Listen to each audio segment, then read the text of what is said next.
বিশ্বকাপের referee panel থেকে বাদ পড়ার কয়েক সপ্তাহের মধ্যেই মারা গেছেন ডাচ রেফারি রব ডাইপারিঙ্ক। মৃত্যুকালে তার বয়স হয়েছিল ৩৮ বছর। তবে তার মৃত্যুর কারণ এখনও প্রকাশ করা হয়নি।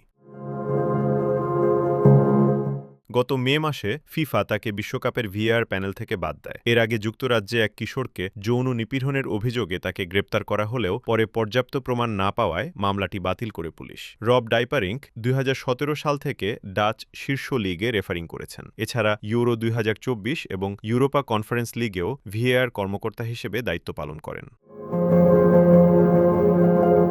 তার মৃত্যুতে গভীর শোক প্রকাশ করেছে নেদারল্যান্ডস ফুটবল অ্যাসোসিয়েশন। সংস্থাটি বলেছে তারা একজন দক্ষ রেফারির পাশাপাশি একজন সম্মানিত ও নিবেদিতপ্রাণ সহকর্মীকেও হারিয়েছে। বিশ্বকাপ থেকে বাদ পড়ার পর ডাইপারিঙ্ক দাবি করেছিলেন তার বিরুদ্ধে আনা অভিযোগ ছিল সম্পূর্ণ ভিত্তিহীন। Desk report, press desk, BD.